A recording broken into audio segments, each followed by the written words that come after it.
ዘካርያስ ምዕራፍ 1 ቁጥር 12 ላይ ስንመለከት እስራኤላውያን ለ70 ዘመን በባቢሎን ቀኝ ግዛት ስር ሳሉ ጮት ልመናቸውን በባቢሎን ሳሉ አብሯቸው ነቢያት ተማርከው ነበረ። የእግዚአብሔርን ረድኤት እንዳራቃቸው እግዚአብሔር እንዳልተለያቸው ለማጠየቅ ማንን?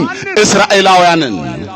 አብሯቸው ነቢያት ይታሰሩ ይማረኩ ነበርና ታዲያ እስራኤላውያን 70 ዘመን በባቢሎን ተማርከው ሳሉ የእግዚአብሔር መልአክ ምን አቀረበ? ልመና አቀረበ። የእግዚአብሔር መልአክ መልሶ ይላል፣ አቤቱ የሰራዊት ጌታ እግዚአብሔር ሆይ እነዚህ 70 ዓመት የተቆጣቸውን ኢየሩሳሌምና የይሁዳ ከተሞችን የማትምራቸው እስከ መቼ ነው አለ ይላል።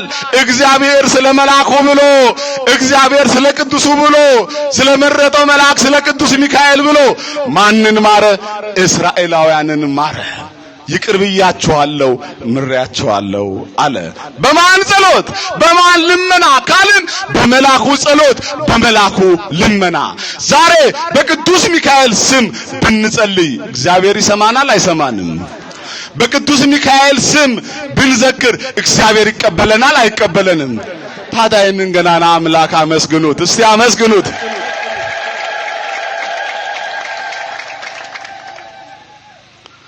ወገኖቼ እጅግ ሰፊ የሆነ የእግዚአብሔር ቃል ቢሆንም ነገር ግን በጥቂቱ እንዲህ ከተረዳን ለጠቢብ ጥቂት ቃል ትበቃዋለች እንደሚል መጽሐፍ በዚህ መንገድ ከተረዳን ይበቃናል።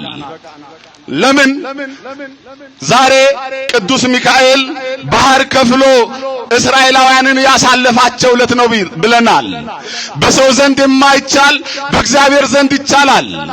እኛ እንኳን ባህር ለመክፈል ወንዝ ለመሻገር የሚከብደን እስራኤላውያን ከሀገራቸው ከግብጽ ወጥተው ኤርትራ ባህር ላይ ሲደርሱ እግዚአብሔር ሙሴን እጅህን ዘርጋ ነው ያለው። እግዚአብሔር ሁሉን ይችላልና የኤርትራ ባህር ለሁለት ተከፈለ። 500 ሺህ የሚያህሉ እስራኤላውያን በዛ የብስ ገርማቸዋል። ከሙሴ ጋር ቅዱስ ሚካኤል ስለነበረ ነው። ቅዱስ ሚካኤል ፊት ለፊት በመሄድ ጠላትን ብያቸዋለሁ የሚያስቸግራቸውን ሁሉ ቅዱስ ሚካኤል ያስወግድላቸው፣ ፈተናውን ሁሉ ያርቅላቸው ነበረ። ዛሬ ቅዱስ ሚካኤል ለሕይወታችን ያስፈልገናል አያስፈልገንም? አረ ተናገሩ። ያስፈልገናል አያስፈልገንም?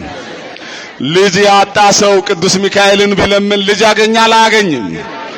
ማስተዋል ያጣ ሰው ማስተዋል እንዲሰጠው ቅዱስ ሚካኤልን ቢለምን ያገኛል አያገኝም? ሀብት ያጣ ሰው ሀብት ስጠኝ ብሎ ቢለምን ቅዱስ ሚካኤልን ያገኛል አያገኝም? አረ ተናገሩ። ያገኛል አያገኝም? የተቸገራችሁትን ነገር ሁሉ የተጨነቃችሁትን ሁሉ ለቅዱስ ሚካኤል ብትነግሩት ያስፈጽማል አያስፈጽምም? ይፈጽማል አይፈጽምም?